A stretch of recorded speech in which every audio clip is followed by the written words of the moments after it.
We are live. This is Literary Roadhouse. One short story once a week. I'm Anais. I'm Gerald. I'm Rami. And I'm Andy. Okay, and this is Rami's last episode. Oh, yes. Because Rami's life has gotten busier. Yep. He's found important stuff to do. That's not fair. Yeah. Hey, discussing short stories is very important. Yeah.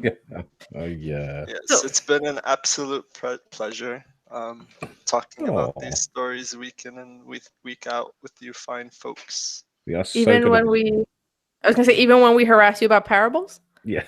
Even when you harass me about parables. Yeah. Even when you harass him about his marking and say, "Listen, Rabbi, you got to tell us more if you're going to give it a low score." But I stand by that. If you're going to give it a low score, you better be backing up that number. Yeah, just listen to that this week. Well, thankfully, that's not the case with this story. So Ooh. Go off on a high note. Spoiler alert. Good. Spoiler alert.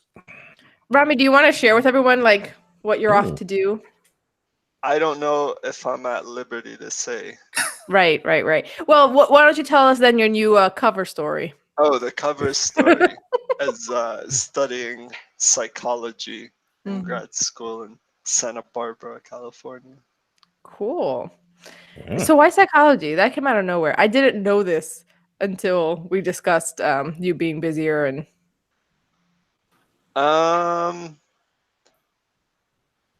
It's tough to really know how things happen. I was watching a talk by Steve Jobs. I think he gave a commencement and stuff, and he said, the dots don't always connect in the moment, but looking back, you can kind of connect them better. But that's where I am now, basically, and hopefully make it through it and move on to the next chapter. Wow. Okay. And also, you're newlywed, so that. Yeah, there is that. A lot of new things. And psychology is good for when you're interrogating people too. So that's for sure. That's a great cover. A very good cover. Well, it's part of the career path, isn't it? I think you have to get your diploma in psychology, and put a practical exam, and off you go. Should we discuss the story? We should discuss the story, but I was having a lot of fun listening to how Rami's new cover story helps his career as a CIA agent. And for those of you who are listening to our show for the first time, who may not be aware of this long-running joke, Rami's not actually a CIA agent who's blowing his cover on this show weekly. It's a long-running thing. Double bluff. Mm-hmm. I think it's because, Gerald and I were talking about this. The first year that Rami was on the show, he was always in a different place every time we were recording. He was never in one place, and often it was international. So we're like, "What is your life? How do you do this?" And I swear that the one time, because we were using a system that showed where the signal was coming from, and I swear one time he said, we said, "Where are you, Rami?" I said, "Oh, I'm in California." He was in the Middle East. That I'm just saying. That's what the IP trace said. Yeah. Yeah. Yep. Computers don't lie. Mm-hmm. Okay. Anyway, let's move on. So it's time to do our last story discussion with Rami. Very sad. Hopefully he liked the story. He already hinted that he did. So this week we read Us and Them by David Sedaris. If you haven't read the story yet, there's a link in the show notes. Spoilers ahead. Gonna wait for that car to pass. Thank you. Thinking of your poor editor. So, Us and Them is told from the perspective of a third, or is it now fourth grader? The boy learns of neighbors, the Tomkeys, who don't own a TV. Finding this peculiar and even worth pity, the boy spies on the Tomkeys and is struck by all that they don't know. The Tomkeys miss Halloween and trick-or-treat on November 1st instead. The boy's mother asks him to fetch candy, some of his own trick-or-treat haul, to give the Tomkeys. Distressed at the prospect of sharing his candy, he runs into his bedroom and begins ranking the candy. His mother grows impatient, and as he hears her coming towards his room, he stuffs chocolate in his mouth, which he is allergic to. And he starts shredding all the other candy to prevent his mother from giving it away. She tells him disapprovingly to take a look at himself, which is really funny to tell an 8-year-old, as she takes some candy and gives it to the Tomkeys. The boy's pity for the Tomkeys turns to hate, and he distracts himself with whatever is on TV. Okay. So, what did you guys think of the story overall? We'll start with Andy. You know, it was a super fun read. I enjoyed going through it. It reminded me a lot of like, and I'm gonna say Gene Shepherd, so I sound fancier, Mhm. but I've only actually seen the movies based on Gene Shepherd's writing, Okay. which is A Christmas Story or Ollie Hop Noodle's Haven of Bliss, Mm-hmm.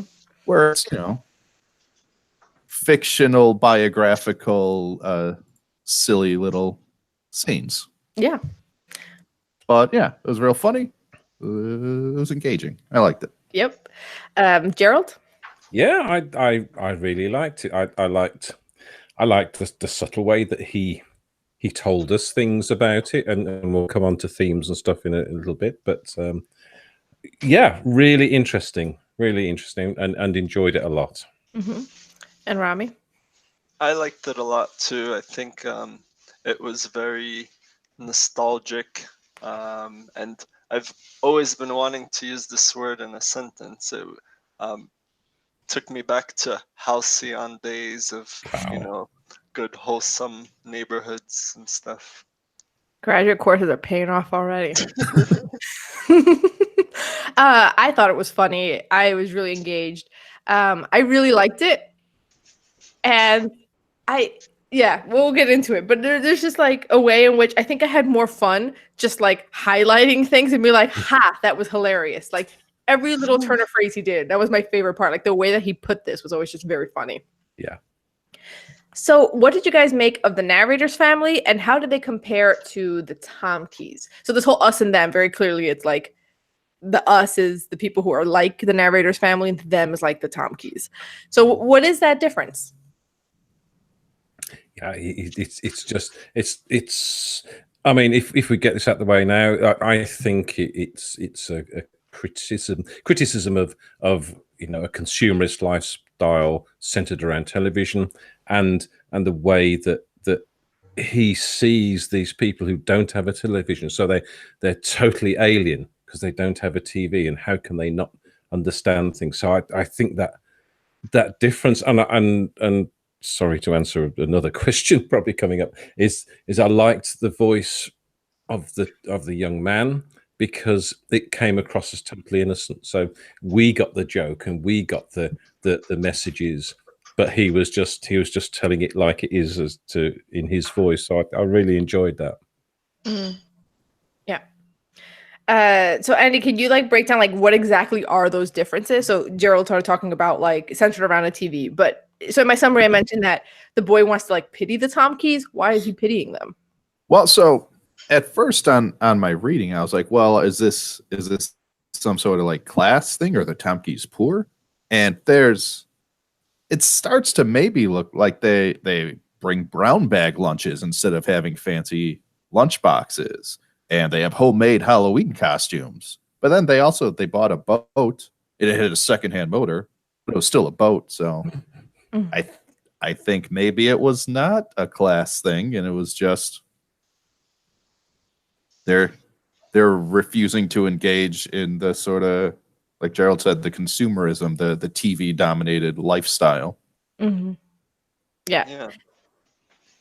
Yeah, it's interesting. A couple of days ago, I had a dental appointment, and I struck up a conversation with the dental hygienist as she was working on me. And she told me about her son, who was raised with pop culture, but I don't know, either his girlfriend or wife had parents who didn't own a TV, and who didn't have a TV in the house, and she always read, and she was telling me about how he was introducing her to all these movies. And it reminded me of that when, the kids wouldn't get maybe the teacher's jokes or references in the same way, or wouldn't understand who these cartoon characters on the lunch boxes are. So I think there is an advantage of kind of sharing like these cultural I don't know, cultural references among people. It's a way of connecting, but at the same time, I definitely overexposure has much more negative side effects than gaining that kind of pop cultural knowledge that you can share with others. Mm-hmm. Yeah, and it so kind of combining what you guys are both saying. So there's like the consumerism side and there's the pure pop culture side. Because there's that comment where the narrator is looking at the brown paper bags and then he looks at his Elmer Fudd lunchbox and he's like, I tried to see if I could look at the Elmer Fudd lunchbox as just a cartoon, but I couldn't sell it. But I know that Elmer Fudd doesn't pronounce his R's, is hunting a much more intelligent and more famous rabbit. I couldn't separate Elmer Fudd from his celebrity. There's something so funny about how seriously this child is taking all of this. Yeah. like that's where the humor comes from. He can't separate Elmer Fudd from his celebrity. Or later when he's ranking the candy, even though chocolate always gives him really bad headaches and he's definitely allergic to chocolate and he knows it at this point, he can't give away the brand chocolate because it's a brand. So it's like this buy-in to like celebrity and brand culture. Like, no, you can't give away the Reese's, which like I agree, but I'm not allergic to it. So And I like the bit when they talked about the boat, and it says everyone seemed greatly relieved, especially my mother's friend, who noted that the motor was definitely second-hand. So in itself, that is a criticism that it's not a new motor, so they haven't bought something new with this boat. Mm-hmm. And to Andy's question, my sense is that it isn't class. I don't think the narrator's family is wealthy either. I think they're all like working middle class, or like I don't think anyone here is very poor. The Tomkeys just really don't care about pop culture and consumerism, which is again the little boy with his comments. He's like, they don't know what's attractive. They don't know what's attractive. Like it's not an innate thing. You have to be told by the TV what's attractive. They don't know what dinner should look like. They don't know what time to eat dinner. They're eating dinner at 8 p.m. when everybody else has already washed up the dishes. Like he's taking it so seriously. It was very funny. There's so many little bits, and I loved the bit when he said, "Then my parents watched the news, and whatever came on after the news," and that comes back later on as well. And you just think it's not important what's just something comes on after the news. Just watch it anyway. Yeah, and it's really interesting too how his habits of watching television carried over into the real world, because once the Tomkeys had left, I think for the day or the weekend, he was saddened and he felt as if his favorite show had been canceled. So it's as though he's looking at the real world through the prism of a television set. absolutely, Rami, because he also says that they have no idea how puny their lives are. They're not ashamed that a camera would have found them uninteresting. Like, why should they want to be interesting in the privacy of their own home? But to him, it's like, how can you be uninteresting? Why, you wouldn't like this would not be videogenic. This would not be good on camera. It was funny. Like, why is he worried about these things? He's 8 or 9, Well, I think the story though is definitely told through a flashback. I think it's an adult telling it. Like it's not through the the eyes of the 8-year-old in the moment, right? I think you're right, but we've encountered this before where the setup is like a flashback where he's like, when we moved to North Carolina and I was going to start the 3rd grade. Also, we don't know for sure he's telling this as an adult. It could be at any point after that. It could be a year, 2 years, 10 years later. But we've seen this before in other stories where they'll start as a flashback, but then they very quickly sort of come down into the point of view of the child. The only thing Sedaris doesn't do that we've seen other authors do is dumb down the language. He's still using an adult level of reasoning, but he's not ever using the adult voice to editorialize what the child's observing. So he's never like, how hilarious that I thought Elmer Fudd was a celebrity back then. He doesn't do that, right? No. And we've seen that happen before with other point of views that do this like flashback into childhood, but then retain the child point of view. Sedaris just sort of combines that child point of view with an adult prose. Yeah, that was he's very good at that, and he's very good at telling it in that child's voice. It's it never comes across as condescending, or you never get any author intrusion from it because it sounds clunky or unreal. It's so realistic. Yeah. As we were saying in the pre-show, this is from an anthology he has of essays that are autobiographical.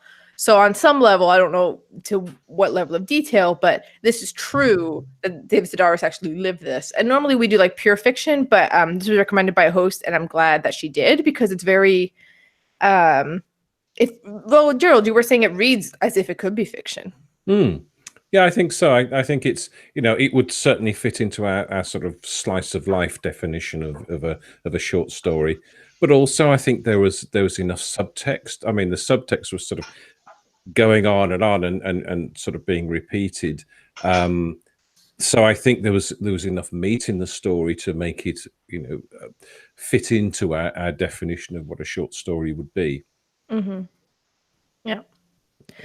So, something else that I thought of while you guys were speaking earlier about how it's whatever is on the news and whatever comes on after the news. This is also like a slightly different TV watching culture than the one we have now or are growing into now. Like right now, we very much tend to choose TV that had great reviews, the golden age of television. Like we're watching something that we actually find engaging, and we'll abandon anything that's boring, right? And there's no more gathering around the television set, unfortunately. Yeah. And there isn't this passive reception of whatever messages are coming to the TV, because you're not really choosing the shows. You can choose channels, but it's not the same as it is now, right? Yeah, and I think now you have so many streaming services, and you also have catch-up TV and plus one channel, so you can really choose when you want to sit down and watch TV rather than organize your life around a particular thing. But there are exceptions. I mean, we have your program over there, Dancing with the Stars. Over here, it's Strictly Come Dancing, and there's such a sort of strong. I don't know. It's one of the few programs throughout the year that people do sit down. They no, I can't come out tonight. I'm watching Strictly Come Dancing. That's wow. Yeah, it is really. It's such a strong. And it's probably out of all the reality TV programs, it's probably the strongest one that gets people to sit down in front of the TV at a certain time. But the rest of the time, and dramas and films and all that sort of stuff, that's catch up. It's streaming. It's any one of a number of different methods. But there's just that one. Yeah. And I guess we sort of still get that even with stuff that you can get streaming, like Game of Thrones very much becomes, did you watch it on Sunday? Like that's what everyone talks about Monday. So there are some shows that sort of like capture everyone's imagination. But what I'm thinking about though is how, because one of the big themes in the story is how TV is instructional for how you should live your life. And at a time when you're not really choosing your programs as carefully as we do now, everything becomes a lot more homogenous. And I feel like now when you're choosing these things, you're picking up your cultural cues, your identity cues from the shows that you've opted into, like the idea of bubbles, like people are hyper creating bubbles, right? Yeah, so I don't know. So Andy, what did you make of all the little like quips about how you're supposed to be leading your life and how he learns it from television? And then comparing that to the Tom Keys, like how did it make you feel? Well, so that's really the thing. The people who are getting all these cues from TV, they can all fit in with each other, right? Everyone who watches their shows knows, how to act and can laugh at the Lost in Space jokes together.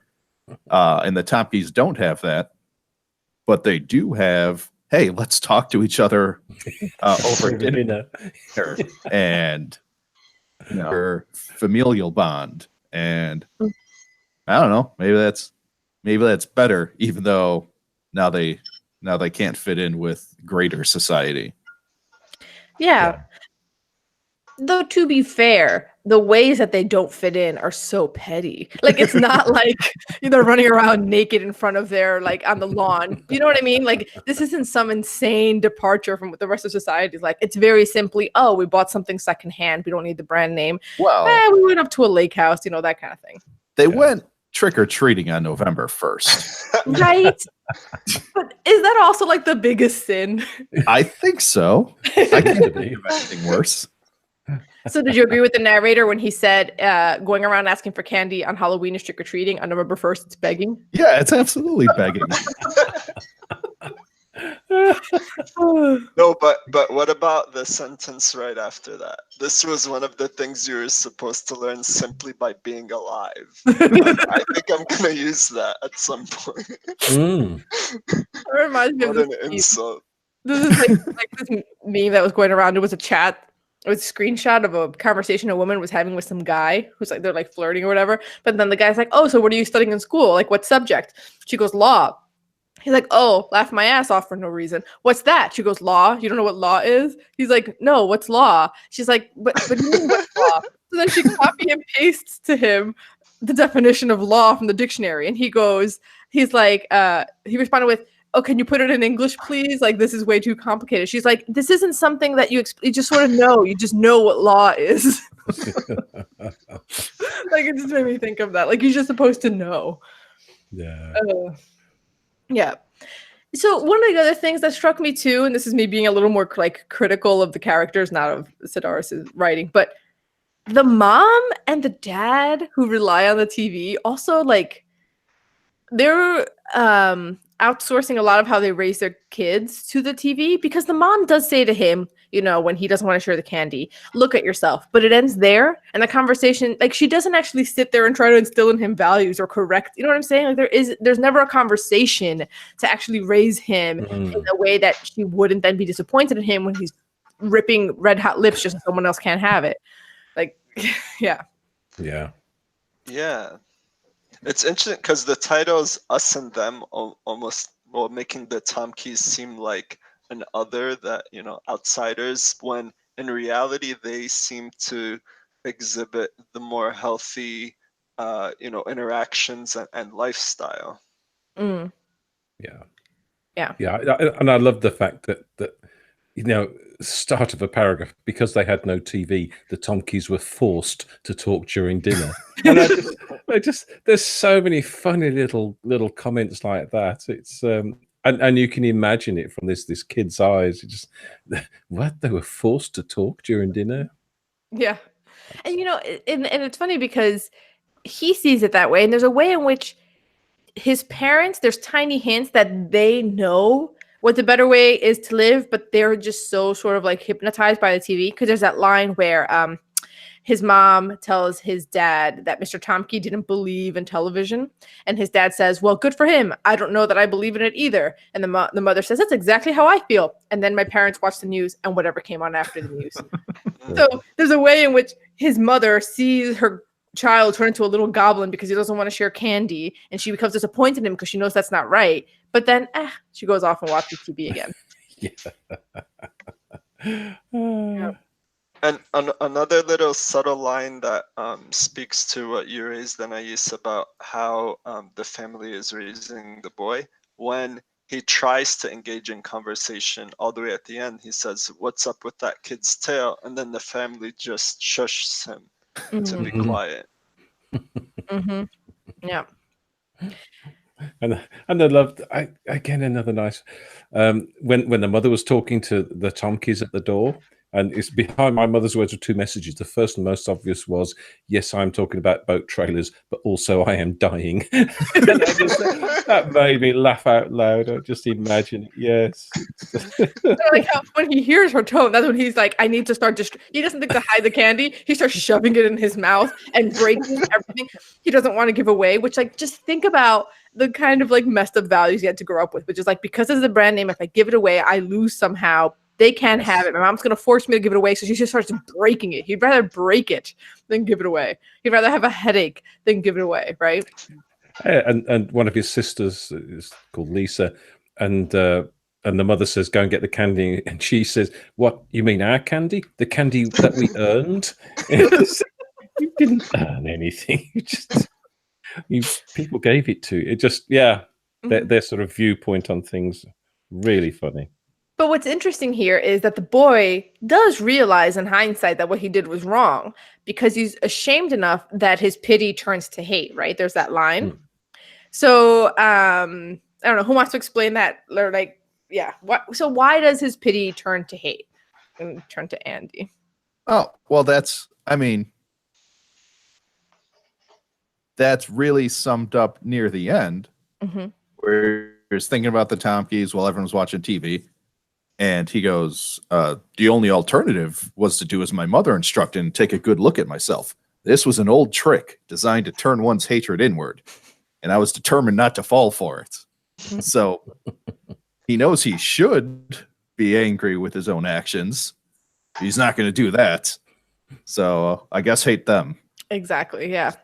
And just by them asking for something he refused to give, they're forcing him to reckon with the fact that he turned into a little monster in that moment. And he just wants to avoid that self-reflection. And there's that lovely line towards the end about how instead of looking at that image of himself, he's going to look at the shiny images on the screen. Yeah. Yeah. The only thing I don't... Yeah, Go ahead, Joe. it's good. Yeah, it's and he's it's just interesting that he knows it's wrong. He knows what he did was wrong, and it's a little bit disgusting that he was, his face was smeared with chocolate, but he doesn't want to confront that. He wants to go back into the shiny images of the things on the TV. Mm-hmm. That's very clever. No, I just had a second thought, which was it's really smart to have them from the perspective of a child, because a lot of this behavior is something that even the Tompkins kids could do, because children are just more inherently selfish, right? Like, isn't that like a thing? Like, toddlers are very me, everything for me. Like, you have to teach kids to share. Very few kids are just like, I will give everything of myself. Because, again, his parents, who all they do is watch TV, they know what like good morals and virtues are, and they kind of live up to them sometimes when they have to, when they're put on the spot the way the mom is by like entertaining this boat conversation. But the boy doesn't have that yet, and he has to learn that. And I think if you had made him older, even just 15 or 16, he would be too detestable. You can only get away with this when they're young, when they're little, right? When they're still in the single digits. Yeah. It's really smart. Plus, it's autobiographical. We know David Sedaris grows up to be more conscientious.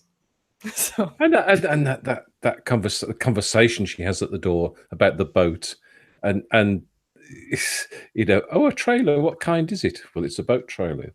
Yes, but is it wooden or what child trailer do you have? You just think awful situation to be. Just.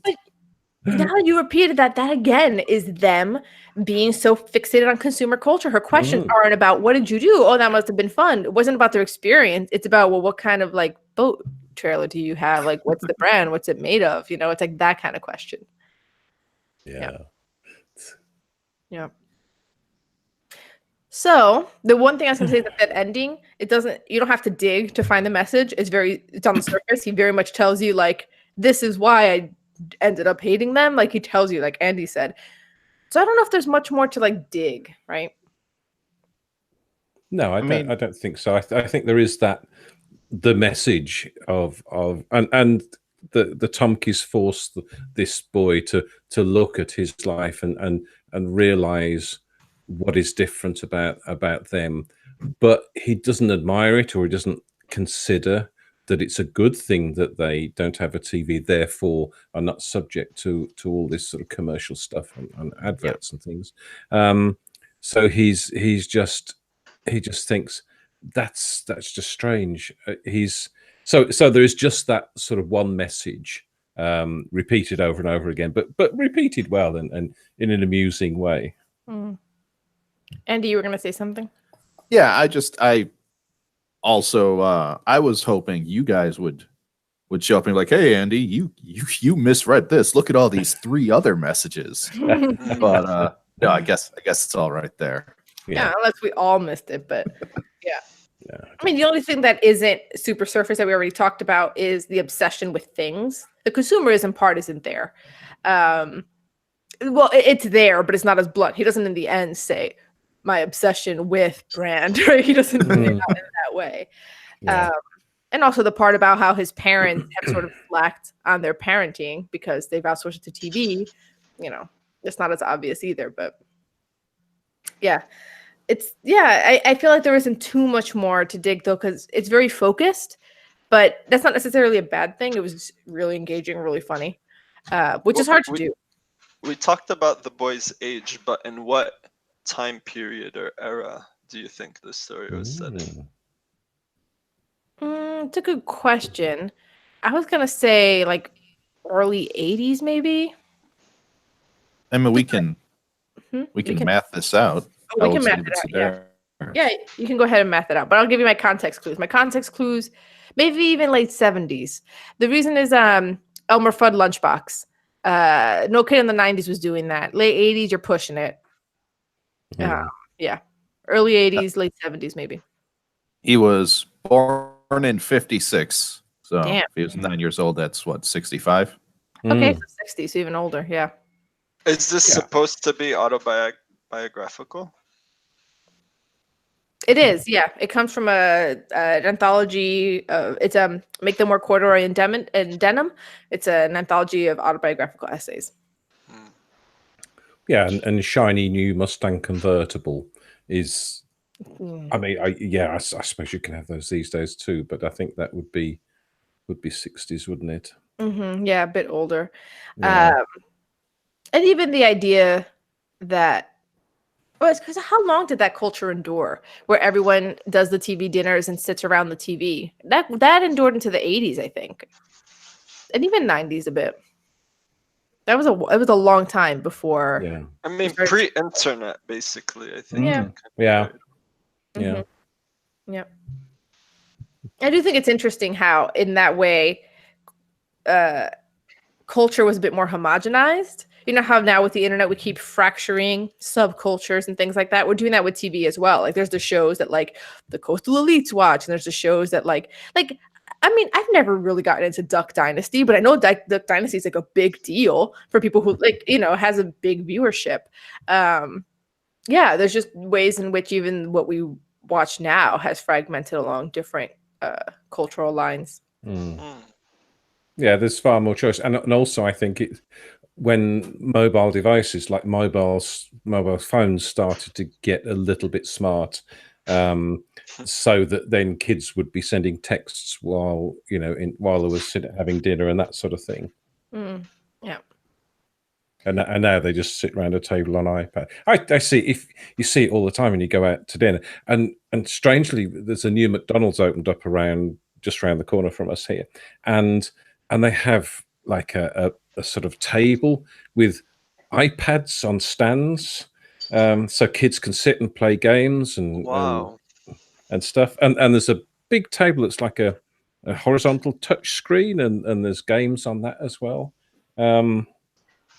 Really good. Yeah. I go there often, of course. Yeah. So is there anything else we want to add, or are we ready to rate? I think I'm ready. Ready. Yeah, I feel in my heart that this is the Yeah. So, Rami, since it's your last one, what's your rating? Well, I was vacillating between a 5.5 and a 6, but after this discussion, I'll give it a perfect 6 out of 6. Wow, what a send-off. Wow, yes. Go out in style. I'm gonna give it a 5.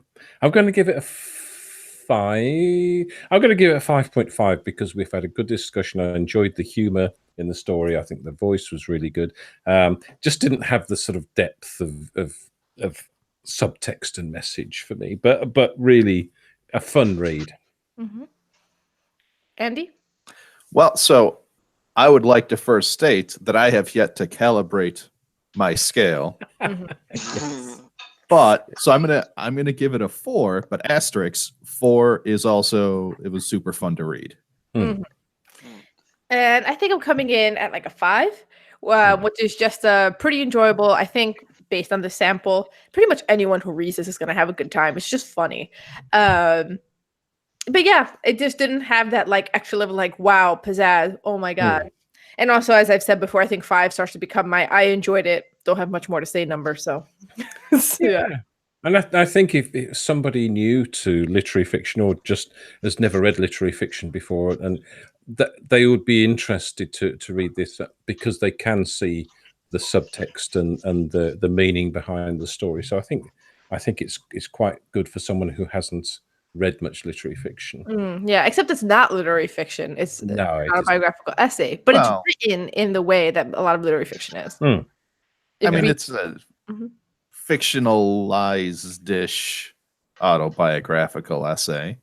Like, as I read this and I think about, like, I don't know where the details are accurate or where they're not. Like, things that probably are autobiographical is North Carolina, maybe even the Elmer Fudd lunchbox. Like, there's certain items from your childhood that you'll never forget. But the thinking about the celebrity of it, maybe that part's a little fictionalized to make the theme happen. The Tom Keys names probably changed, but there probably was a family who didn't have a TV. Did they actually do Halloween stuff on November 1st? I'm not sure. But let's say that they actually did, or whatever. That is David Sedaris' gift, though, as an essayist. He churns out so many of these. He takes something that I also knew families who wouldn't do certain things everybody else did, whether it was TV or something else. And I don't think that's a story. Right, that power to take something that most of us would overlook in our own lives. Like, for example, what's like a childhood item that he built a story partially around an Elmer Fudd lunchbox. I had this shirt. It was a red jersey and it had gold glitter on the front, but the glitter was arranged to look like a horse, but there was no hard line. So it wasn't like a drawing. It was glitter that was a horse face, but it was like the wind blowing in the mane. And when you're like 10, 11, 12, that's when all girls go through their horse phase. It was my favorite shirt. I wore the crap out of that shirt. But I can't write a story around that shirt. I don't have this David Sedaris gift of that shirt, though. There's a story there. Yeah. Yeah. Very good. Yeah. So it's time for the game. Mm. What are you guys submitting for next week? Well, I should go with Haruki Murakami, The Second Bakery Attack again. Been trying for a while. I've been trying for a while. Mm-hmm. One day. Yep. Andy? I will go with Time for the Eyes to Adjust by Lynn Ullman. Okay. And Rami, your last submission. And if you win, we're still discussing it, even if you're not here next week. You bet. Nice. Well, the previous story that we discussed that I had submitted was The Gift of the Magi by O. Henry. And I became pretty fascinated by his life. So I'm submitting another story by him called The Skylight Room. Okay. So the game is very simple. I found an online ranking based on how much candy was bought in advance of Halloween on the top 10 candies in the United States. No, top 25 was the list. But we're going to bring it down to the top 10. I'm going to give you the top 10 in an order, that's scrambled. So it's not in order. I'm going to tell you what those 10 are because I want to make it a level playing field for Gerald, who over there's some overlap in candy, but you might start guessing stuff we don't have. Okay. So here's the list in no particular order of the top 10. Starburst, Candy Corn, Reese's, Jolly Ranchers, Snickers, Hot Tamales, Skittles, M&M's, Hershey's Mini Bars, Tootsie Pops. Okay. What order are we going? Whoever feels really confident, just shout out. Tootsie Pops. Tootsie Pops, okay. So Rami's in on Wait, sorry. Wait, is it Tootsie Pop or Tootsie Roll? Tootsie Pop, the lollipop. No, I take it back. Okay. We know it's your last one, Rami, but don't take liberties. Could we go through the list again if you don't mind? Okay. I'm gonna read the list one more time. Just shout out whatever you think is number one before someone else steals your answer. Okay. Starburst, Candy Corn, Reese's, Jolly Ranchers, Snickers, Hot Tamales, Skittles, M&M's, Hershey's Mini Bars, Tootsie Pops. Hershey's. Okay. I'm going with Candy Corn. Okay. Snickers? I would have said Hershey's too, though. So Rami is the closest. He got the third placed candy with this, which is Snickers. Gerald, Hershey's Mini Bars is number 8, and Andy, you said Candy Corn? Candy Corn. Yeah, that's number 6. Oh, Yeah, number 1 is Skittles. really? What? I think Well, what this is, Are they counting each individial Skittle or like No. as a pack? no, I First think it's like those big bags that have little individual packs. So here's my thinking. Having read through this list, because it's by how much candy was bought. So it's a combination of what people like and what's affordable. Because there's no way people generally like Skittles more than Reese's. That's insane. That is not a normal thing. But Reese's is much more expensive to buy in bulk. Mm-hmm. I'll see. That's why I went with the Candy Corn because it was Dumb what cheap. you bought. Yeah. Yeah, that one's in 6th. Mm. But those big bags of Skittles are really cheap too. What M&Ms was as well. 2? M&Ms. Wow, Mhm. Yeah, but they do those Halloween M&Ms. Mhm. It's probably because if you got a little bag of it, it looks like something worth more, doesn't it? It's a whole bag of candy, even though it costs a few cents or something. It's got Mhm. 5 Skittles. Yeah. Guys, we're going deep on the psychological choices Well, behind I was just thinking Rami could come back to us in a year when he's studied and say, "Yeah, I got this button down. It's all because." Rami, your thesis now is on consumer behavior and buying candy for Halloween. Mm. Oh, fun. Please, yeah, I mean, you could choose something else, but whatever you choose would be wrong. This is definitely the correct choice. Yes, Okay. 100%. Yeah. Well, we're going to miss you so much, Rami. Yeah, But I'm excited to have Andy join the show. yeah, Oh, Really great Andy. perspective to add. yes, It'll be And you're fun still, to like- listen to you all. Yeah. And you'll still be eternal friend of the show, so you can join whenever you feel like it. yeah. Nice. you're Mhm. also my eternal friend. Oh, Aw. thanks, Andy. Andy, quick question. When you listen Yes. to our podcast episodes, was Rami your favorite secretly? No, not secretly. Publicly. Obviously. Obviously and publicly. I had a sense Wow. because when Andy was coming on one of our shows and Rami didn't make that one, we did Chaunt. He was like, "Oh, I was looking forward to Rami. Oh, I really wanted to see what Rami would say." I'm like, "God damn." Yeah. Thanks, man. Yeah, I wish we could have more conversations together. But I'll occasionally pop in and listen to what you guys are talking about. Of course you will. Great. Good So, man. what are we reading next week? So next week you'll be reading The Skylight Room by O. Henry. Okay. But before you go, tell us your favorite candy in our Facebook group, the Literary Roadhouse Readers, or Twitter at Lit Roadhouse, or our website, literaryroadhouse.com. But the best place is definitely the Facebook group. Unless you hate Facebook, then I don't know. All right. Want to be like the Tom Keys and the Stew TV? Join the Literary Roadhouse Book Club, where we discuss a novel each month. Lastly, we need to buy Skittles in bulk for literary research reasons. Support our cavities and podcast expenses at patreon.com/literary roadhouse. Every bit helps. And as always, share this podcast with the little boy stuffing chocolate in his mouth in your life. Until next time, read a good story.